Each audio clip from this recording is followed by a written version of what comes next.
How would you like a 15% discount to my daily email, the stack of stuff, the show notes, discounts to the conference, all of that? All you need to do is text the word show to 33777. You'll get the annual subscription with a 15% discount to my daily email. You'll get the stack of stuff, the links to the show notes, discounts to the conference, and so much more.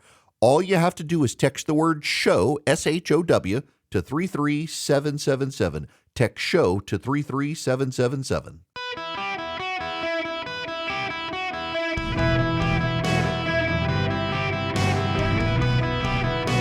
Welcome to the Eric Erickson Show podcast, Hour 1. Hello, America. Welcome. It is Eric Erickson here across the United States. The phone number is 877-973-7425. Let's get to the boat out of the gate. We have conflicting stories on the situation in the Caribbean with this boat strike. So let's back up. The Washington Post and the New York Times are both out with stories with anonymous sources.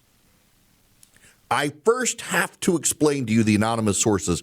Your reaction, of course, is going to be to dismiss the anonymous sources. That is by design. I don't blame you either, but you have to understand, why are the sources anonymous? No, because we've got conflicting anonymous sources. We have military sources. We have U.S. officials. So in other words, you've got people inside the Pentagon bureaucracy who are enlisted, and you have politicians and bureaucrats and civilians.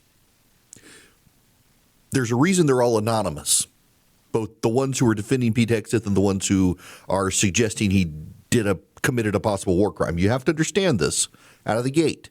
Remember, several months ago, the Pentagon booted out any reporter who wasn't willing to sign a statement that would essentially allow the Pentagon to control and shape their coverage. It wasn't just the New York Timeses and the Washington Post of the world who walked away. Newsmax and Fox News said they want nothing to do with it. So what has been left behind inside the Pentagon are an army of essential conservative propagandists, right-wing social media influencers, and others who are there to carry water for Pete Hegseth. And none of these people are breaking news. It's the CNNs and the Fox Newses and the Wall Street Journals, the Washington Post and the New York Times that are breaking news. They don't have reporters in the building anymore, but they developed the sources, and those sources aren't allowed to talk on record. So every source has to be anonymous. The ones who are defending Pete Hegseth and the ones who are not defending Pete Hegseth, all of them have to be anonymous because they're not allowed to talk on the record to these reporters who have been booted from the Pentagon. That's why all of these stories are anonymous. It's not a gotcha. That's the explanation. You may not like it. You may want to but I'm telling you this is why, both the pro and the con. So let's start with the Washington Post story. The Washington Post story claimed that Pete Hegseth gave a kill order, said kill everybody, and ordered a second strike on a boat in the Caribbean because there were survivors. That is a war crime typically. If you have survivors who are incapacitated and unable to fight back, you're not supposed to kill them, not just under the Geneva Convention, but under federal law. A buddy of mine who was in Afghanistan said, yeah, but when we would blow up the Taliban, we would go gun down the people who were running away. Yes, true. Difference was those guys could have been armed. You're not sure. When you're holding on to debris in the ocean floating, pretty sure you're not going to get to a gun. And if you did, it's wet. Will it even work? We don't know. But that's kind of incidental because of this reason. Barack Obama and Joe Biden both fired drones into civilians. One, Barack Obama blowing up wedding, also killing a U.S. civilian, and Joe Biden killing people they knew were innocent civilians in Afghanistan. None of the Democrats who are upset right now, none of the reporters who are upset right now screamed war crimes when Barack Obama and Joe Biden did it. They're screaming war crimes now, and the situation's pretty murky. They're screaming war crimes because they want to paint Donald Trump in a bad light. They're trying to find ways to persuade independents that Trump's a bad guy. And they really don't care about the truth. They're also elevating Mark Kelly. I told you last week when Donald Trump came hard charging against Mark Kelly and the Pentagon and the FBI said they were going to investigate him and possibly court-martial him, that they were putting Mark Kelly on a new platform. They were elevating Mark Kelly. He was going to be a fundraising juggernaut. He would be the face of the Democratic Party. And whether you like it or not, he's way more reasonable than a lot of these they-them Democrats who are out there. Sure enough, Mark Kelly is being elevated. His stature is rising. He's going up in polling to possible 2028 candidates. He's not the guy you want to elevate. But the attacks on Kelly did this, and they've now given Kelly a bigger spotlight, and the media loves him. It was a stupid play by Hegseth to do that. And Republicans are mad at Hegseth more for that than they are this attack. So the Washington Post says Hegseth blew these people up, gave an order to kill the survivors, and that there was an admiral involved, and the admiral, you should know, is a highly respected admiral. The admiral involved is Admiral Frank Bradley. He's in charge of special operators, particularly SEAL Team 6, highly respected by Democrats and Republicans on Capitol Hill.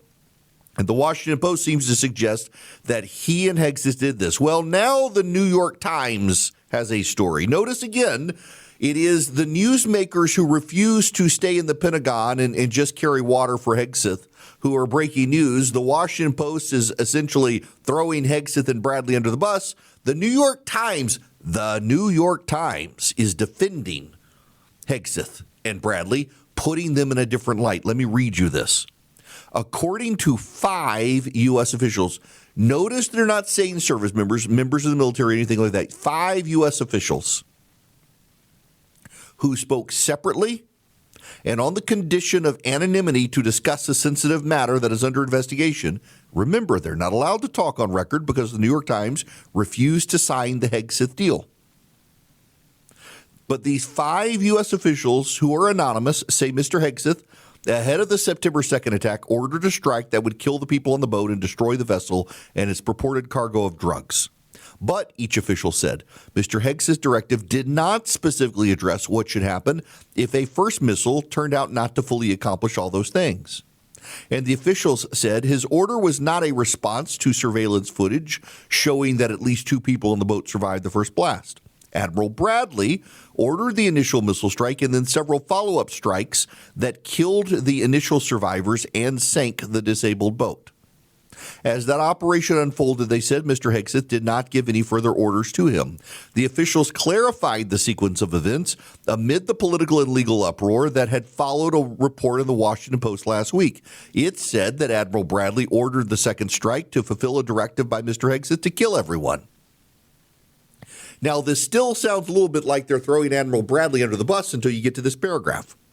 2 officials questioned whether the surviving people were Admiral Bradley's intended target in the second strike, as opposed to the purported drugs and the disabled vessel. They argued that the purported cargo remained a threat and a lawful military target because another cartel-associated boat might have come to retrieve it. In other words, Washington Post says Hegseth and Bradley committed a war crime. New York Times, with 5 separate sources, says, no, the order was not to do the second strike. The order was to make sure that the boat sank. And the second strike was to make sure the boat sank and the individuals were collateral damage. Now, again, first of all, we have to note that all the people who are very upset about blowing up narco-terrorists in the Caribbean were perfectly fine with Joe Biden and with Barack Obama killing innocent civilians, including an American, with drones and no due process. Very, very, very important that you understand this. That's how you know this is a political issue. It's not a policy issue. The consistency is out the window. Second, it's important to note that the Pentagon bureaucracy and the White House are relying on a bunch of reporters who are not allowed in the Pentagon in order to get their story told. They're not relying on OAN. They're not relying on these conservative propaganda outlets that are inside the Pentagon to tell their story. They're not relying on any of them. They're going to the New York Times and they're going to the Washington Post to litigate these issues. They're going to the New York Post, for example, with the FBI. The FBI, Miranda Devine, who has been treated very, very favorably in the past by Dan Bongino, Kash Patel, and others, and cited frequently by them, is now being attacked by them for her reporting that something's wrong at the FBI. Now, you should note that if they're willing to praise reporting in the past and now they're attacking that reporter, it's probably because she's onto something that they don't particularly like, and it's not a matter of her going after them, but telling the truth that they don't like, that they're suddenly turning on her. The FBI has some problems. Now, clearly, there is a brood of vipers in the FBI, but there seem to be issues there. Here, there seem to be issues in the Pentagon, with some of them not liking Pete Hegseth and wanting to throw him overboard, but a real concerted effort to rehabilitate the story in his image so that he can't be accused of war crimes. That's very notable that they went to the New York Times, again, not allowed in the building, to do this. So where does this go? Congress is going to have to ask questions. I want you to listen to the commentary, though, from the left. This is from MSNBC. This is Morton Halperin on MSNBC. Well, it would be Morton Halperin, except I messed up my tracking here. So Halperin was essentially saying it's a violation of international law, That's his Well, it depends on whether the order was to destroy the boat or whether it was to kill everybody who was on the boat. I think both are illegal, but if it was a deliberate attempt to kill people who clearly could not pose any threat, who were just hanging on for their lives on the side of the boat, there's no question in anybody's mind, in my view, that that's a violation of international law. Who the hell cares about international law, in all honesty? We're not bound by international law. We're bound by American law. And when you go on MSNBC and you start belly aching about international law, why should any of us care? Now, over at CNN and the Abby Phillips show that I hate, you got, what's her name, Moynihan from the New York Post makes a point. Well, one thing I would note is every lawmaker you played started their thought by saying, if this is true. And the fact of the matter is there is a lot in dispute tonight. We don't know the answers to everything. And Batya raised an important point that there is a difference between disabling a boat and destroying it. If it was only disabled under the laws of war, actually, they would have potentially been able to make that a mission a military target. But I think a couple important points to make here more generally is, it's interesting to hear the media talking about this breathlessly for hours and hours when, Biden or Obama drone striked. The only thing that needed to happen was John Kirby would go on TV and say, we made a mistake. We're learning from it. And nobody batted an eye. And yet now this has become the biggest. This has become the biggest story, though. It's actually not true that no one batted an eye at Obama's. Oh, yes, it is. And it is. She always plays defense for the Democrats. So here are the Republican leaders. This is John Thune, the Senate Majority Leader. Find out what happened when and what orders were given. I think all the particulars, you want to know what the facts are. And then you want to compare that with the relevant and figure out, procedurally, what's the correct lawful way to do things and determine whether or not that everything was followed. Now, the man who matters most is Roger Wicker from Mississippi, the senator from Mississippi. He's deeply influential. He has the presidency here, and he's not a fan of Hegseth. Were there survivors who were killed in that second attack? I don't have that information. Do you worry? But I do think we'll get that information, and we're certainly going to have available to us all of the audio and all of the video. And at that point, I'll be able to have a more informed conversation with the press. Do you worry it could be a war crime if the survivors were killed? We're going to find out what the true facts are, and then there'll be a determination about that. We're going to find out the true facts, and that's the larger point here, is we don't know all the facts here. There are certainly people in the Pentagon who have grave concerns about what's happening. They're leaking to the Washington Post. They're putting Hegseth and Admiral Bradley in a bad light. But there are a lot of people inside the Pentagon and the White House who are circling the wagons around both gentlemen, saying that, no, the story's being distorted. And we saw with the president's first impeachment how members of the bureaucracy within the intelligence community and the defense establishment were willing to shade the truth in order to get Trump impeached. What you do need to understand, though, is that there's a lot of bad blood building between the Senate and the Pentagon leadership. The Senate Republicans are unhappy with those around Hegseth and their unwillingness to be forthcoming. And so there is going to be an investigation, and those tough questions will be asked. But Mark Kelly's becoming the face of this for the Democrats. And the Republicans should have never, ever, ever elevated his profile with the attacks on him that they did, because he comes across as far more reasonable than other Democrats who could have been the face of this operation attacking the Trump administration. Guys, if you struggle to come up with gifts for family members, I got a suggestion for you, the Cove Pure. I love mine. I wasn't sure I would like it as much as I do, and I really, really, really do. What is a Cove Pure? Well, it's an water filtration system. It's on the countertop. You can get cold water. You can get hot water. It even has a bottle button, so you can get the warm bottle perfect for formula for your baby at night. It's really easy. It's so convenient. I use it all the time in my office. You will love it. It sits on the countertop. It uses reverse osmosis. It gets rid of like pharmaceuticals, fluoride, lead, arsenic. It's the purest water you can get. It tastes fantastic. If you're looking for a great gift for your loved ones or for yourself that they're actually going to use the Cove Pure. I partnered with them. They're giving you a $250 holiday discount with my link, covepure.com/Eric. That's COVEPURE.com/Eric, ERICK. You get $250 off, covepure.com/Eric. The sale is going to end, so take advantage of this $250 holiday discount, covepure.com/Eric.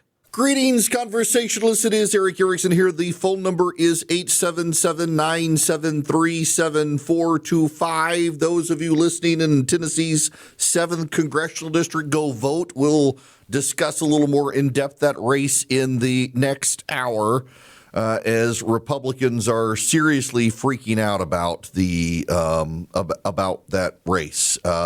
Just very interesting dynamics there. I'll take your phone calls here when we come back.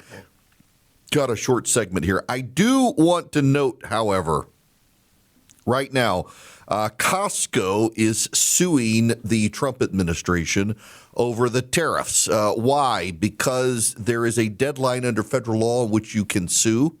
And even though the Supreme Court won't render verdict on the tariffs, Costco had to get its lawsuit filed looking for a full refund of all the duties because the IEEPA, International Emergency Executive, I can't remember the name of it, doesn't authorize the president to set the tariffs. They want the money back. And this is the latest of multiple lawsuits being filed by corporate America against the Trump administration over those tariffs.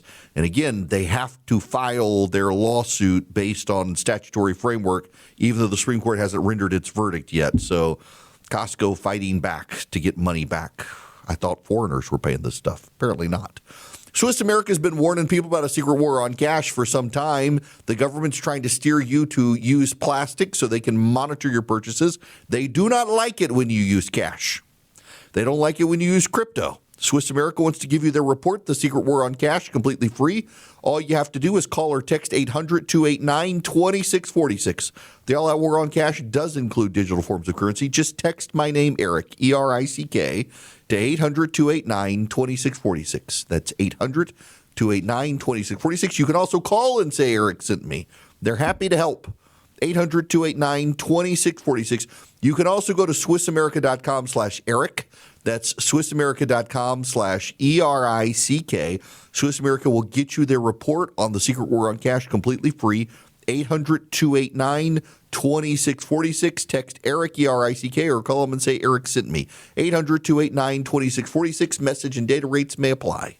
In business, they say you can have better, cheaper, or faster, but you can only pick two. What if you could have all three at the same time? That's exactly what Cohere, Thomson Reuters, and Specialized Bikes have since they've upgraded to the next generation of the cloud. Oracle Cloud Infrastructure. OCI is the blazing fast platform for your infrastructure, database, application development, and AI needs, where you can run any workload in a high availability, consistently high performance environment and spend less than you would with other clouds. How's it faster? OCI's block storage gives you more operations per second. Cheaper? OCI costs up to 50% less for compute, 70% less for storage, and 80% less for networking. Better? In test after test, OCI customers report lower latency and higher bandwidth versus other clouds. This is the cloud built for AI and for all your biggest workloads. Right now, with zero commitment, try OCI for free. Head to oracle.com/Erickson, E-R-I-C-K-S-O-N. That's oracle.com/Erickson. Hello, America. It is Eric Erickson. I'm delighted to have you.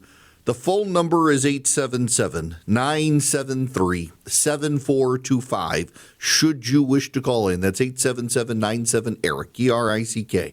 You can also text ERIC, E-R-I-C-K, to the number 33777. You'll get the live stream. You'll get the show notes, the podcast, the 4 things you need to know in the afternoon, everything you need to stay in touch. Right now, I want to reach out and talk to Dwayne Collin. Welcome to the show, sir. How are you? Good. Thanks for having me on. So the question I want you to answer, all right? So when this first came up and they were talking about the soldiers don't obey illegal orders, right?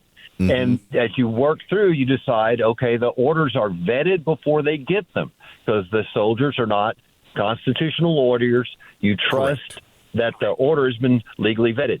So when Hegseth is in the Pentagon and he says, hit him a second time, isn't there a lawyer standing there saying you can't do that? So, right? So how could you presume that he's wrong? So and again, this is the Washington Post reporting. So you got to keep that in mind. But from what they said, the lawyers were not involved in the giving of the second order. They were involved in the first order, and then Hegseth went around them for the second order. That's what the allegation is. Now, again, though, the New York Times, and I can't emphasize that enough, the New York Times says the Washington Post reporting is missing the story here, that the Hegseth did not actually say kill everybody. He said sink the ship. The ship was not sunk, so the second missile was to sink the ship, and the people died as collateral damage, which isn't a war crime or anything like that. So yeah, the lawyers are supposed to be involved here, and the allegation is that he essentially bypassed the lawyers. But I can't help but note the New York Times says it's not exactly the case. This is why we have one of the reasons we have Congress. Congress sometimes forgets they're necessary, but asking questions and having these sorts of investigations is kind of incumbent on the United States Congress. And so we're going to have to let the Congress start looking at this sort of stuff and asking some very tough questions about what actually went on. Now, I'm going to get to the Tennessee special election today because that's actually going to matter a lot, regardless of how it goes. It's going to matter greatly, and it's going to affect this investigation. I'll explain why. But before I get there, we do have the special election, Tennessee 7 today. It's just to the west of Nashville. It's the Daily Wire, for example, has their headquarters inside this district. It's a conservative district. Republicans tend to do about 10 points better than Democrats. Trump does about 22 points better. He's not on the ballot, though. It should be a 10-point race. Emerson College released polling right before Thanksgiving that had it a 2-point race, but it was a weekend poll. So not the best work by Emerson College, although they're a respected pollster. It shouldn't be a close race, though. It matters because the Democrats are highly motivated right now. Republicans are enthusiastic, But Democrats are motivated, and motivation matters more than enthusiasm, because motivation is what is going to get you to go vote. Republicans love what's going on right now. They love that Donald Trump is making heads explode. They love it, but doesn't do much good if, well, the Democrats show up in greater numbers. And the Democrats are more and more openly talking about a reconstruction project. I saw, and I'm not going to play the audio because there was some profanity in it, but George Conway was doing one of his Bulwark conversations, and he said we got to have reconstruction in this country. Now, reconstruction is a loaded term that comes from after the Civil War of how do you reintegrate Confederates who had engaged in the Civil War. How do you reintegrate them into the United States? And the Reconstruction process was the rebuilding of the South after the war and the reintegration of secessionists back into the Union. They know what they're doing on this. And if you search progressives and Reconstruction, you get a lot of new articles that have come out in the past year about what are we going to do, not with Trump, but with Trump voters. What are we going to do? They want a reconciliation, and they want a reconstruction. They want to bring these people back into the fold, but who are they bringing into what? Think about this. Donald Trump won the popular vote in 2024. So the arrogance of progressives to say we need reconstruction, and their argument is that we have to reconstruct the institutions of government in ways that they can't be torn down again. What's really going on here, let's go to the Hegseth boat sinking. None of these people were concerned about Barack Obama and drone strikes. None of these people were concerned about Joe Biden and drone strikes. None of them were screaming war crimes against things that could be war crimes. Knowingly killing civilians and an American citizen without due process, not arresting him, blowing him up. He was an American citizen. None of them cared. The point here is that they don't really want reconciliation, and they don't want reconstruction. They want the power that Donald Trump has. They just don't like it that others can use it against them. They're okay with the abuse. They just want to be the abuser. They were fine. There's a case actually before the United States Supreme Court today. New Jersey started investigating a crisis pregnancy center that didn't perform abortions. They demanded a list of the donors of the organization, and the organization fought back. Clarence Thomas in the Supreme Court this morning was able to get New Jersey, the state of New Jersey, to admit they had no probable cause. No one complained. But New Jersey decided they needed to see the donors. New Jersey decided they needed to find out who was funding this organization so they can harass them. The Democrats want that power. They just don't like that Donald Trump is doing it to them. The Democrats are fine with drone strikes and missile strikes that kill innocent people so long as they're the ones whose fingers on the trigger because their motives are pure. And now they're talking about reconstruction. What they want is to find a way to rebuild institutions and preclude Trump supporters from participating in democracy for as long as they can. That's what this is about. See, when you listen to Democrats, what do you hear? When they explain away 2024, what do you hear? The message. They got the message wrong. It's never the issues. It's always the message. They got the message wrong. It's never their positions. It's the message. They don't believe they're wrong. They just believe they have to talk about their issues differently. Like, for example, transgenderism. They don't believe they're wrong on the issue. They just believe we need to stop talking about it so people don't appreciate that we believe it. The Democrats want to find a way to keep you and me from participating in government because we don't vote the right way. They want to shut you out of governance in the country because they don't want you to have the power.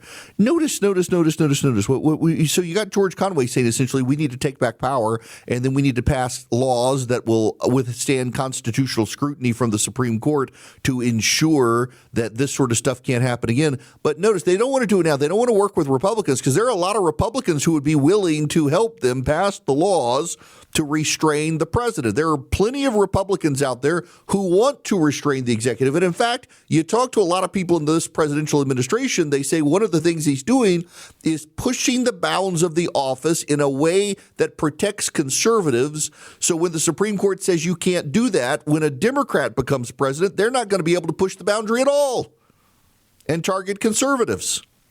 They are essentially begging the Supreme Court to restrain their power, and the Supreme Court is obliging in some cases. Look at the Federal Reserve situation. People, by the way, as an aside, I think this is one of the most unmissed parts of the Trump strategy. I don't think people appreciate one of the things Donald Trump is doing in this regard, and I know they're doing it because they've been very open and candid with some of us that this is one of the strategies. Whether it's Donald Trump or the people around him doesn't really matter because it's the Trump administration doing it. They are in certain ways pushing the boundaries of the presidency in ways that protect conservatives. They're targeting the left. And the left is now suing to restrain those powers. And the left is, in many cases, winning those cases so that when the left gets back into power, they're not going to be able to do to the right what Donald Trump is doing to them. They are essentially firewalling the powers of the presidency or barricading the president's powers, restraining the president's powers. The left doesn't even know they're playing into it. The left is so excited to be getting these court wins, and there are people inside the Trump administration like, yes, sue us. We're going to keep hitting you until you sue us and the court tells us to stop.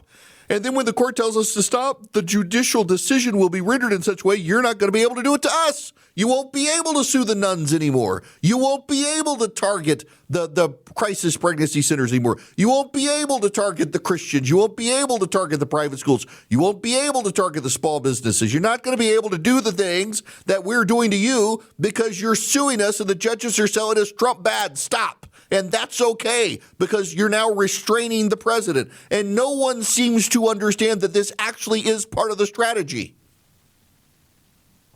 It's uncomfortable at times, but I don't know that Donald Trump knows it's part of the strategy. But the people advising the president, I know it's part of the strategy because they've told me it's part of the strategy.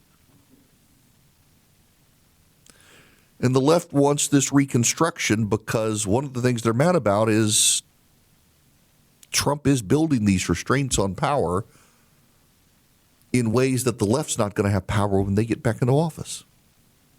I would say it does behoove Republican members of Congress to go on now and start passing legislation to restrain the powers of the presidency. Work with the left. You got perfect buy-in now. They want laws to restrain the presidency. We all should want the presidency restrained, so go on and do it now. Go on and say, whoa, we're going to stop this. We're going to stop it. Trump's going to sign the legislation. We're going to bind future presidents. Go on and do this. Did you notice Democrats aren't buying into this? They don't want to do it right. They want to do it when they're in charge. They don't want to work with Republicans on it right now because they want to find a way to rebuild the nation post-Trump in ways that exclude Trump supporters because they don't ever want to lose to Donald Trump again. They don't want to be – they never want to lose to anyone like Trump. They don't want to lose to a Republican, period. It's all about power for them. Pay attention to this. You're going to hear this more and more as the left openly begins to talk about reconstruction in a post-Trump America, reconstruction. If I can be very candid with you, let me tell you what I think is going to happen. I'm willing to be wrong. I'm throwing it out there right now, a year in advance. I think the Democrats are going to have a good midterm. I think they are. I think Matt Van Epps is going to win today, but it's going to be closer than Republicans won, and that's going to show Democrats are fired up heading into next year. What Republicans are going to have to do to mitigate the damage is you're going to have to attack the Democrats as being too far left, and that might work.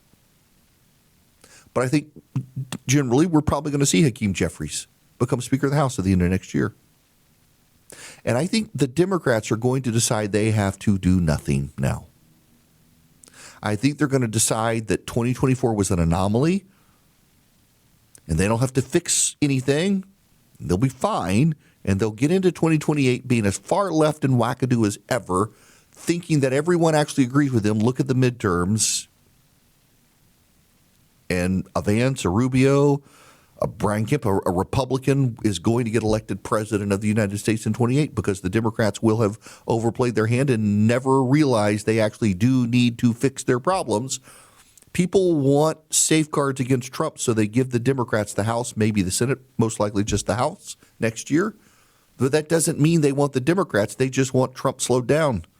And the Democrats will misinterpret that as a complete rejection of Trump and an embrace of them, and that's not so. And they'll head into 2028 as white and woke as ever, to their detriment. In the meantime, Republicans, do whatever you can to restrain the power of the presidency with Donald Trump's consent.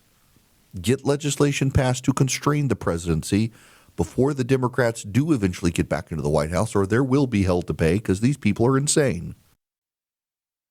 Hello there. It is Eric Erickson. Well, you should know the President of the United States said that affordability is a fake narrative. The Democrats have seized on this. What he actually means is that we inherited, or his administration inherited, sky-high inflation. For Democrats to talk about affordability, they never cared about affordability, and suddenly they're talking about affordability, that they're just using it to target him, and we're continuing to make improvements in the country economically. Whether you agree with that or not, that's his point there. But, of course, the Democrats will take the talking point that the affordability is a fake narrative, and they'll try to crucify the president with it. I will tell you, speaking of affordability and whatnot, Michael Dell and his wife. Have you heard about this? This is impressive. Michael Dell, from Dell Computer, and his wife are donating $6.25 billion to 25 million American kids in the so-called Trump accounts. So the commitment comes with a new federal government program. It's going to allow parents to open tax-advantaged investment accounts for kids under 18. Under the program, citizens born from beginning of 2025 through 2028 receive a federal grant of $1,000 in their Trump account. And the Dells have committed to fund these accounts with $250 for children who are under the age of 10. That works out to 25 million children in zip codes with a median income of $150,000 or less. Some, you should know, on the left are attacking Michael Dell, saying, this is just for a tax write-off. I don't care. Michael Dell and his wife are giving $6.25 billion with a B dollars to other Americans, a direct charitable donation, not to a foundation, but to Americans in accounts for their children that will grow interest over time so that their kids won't have to worry about Social Security when they get old. Well done. There should be a Presidential Medal of Freedom in there for that. Now, let me tell you about Vision Computers. Speaking of great resources, Vision Computers. So my son last night was working on a paper at home. He's got a PC. And it's been so long since I've used a Windows machine, let alone Windows 11.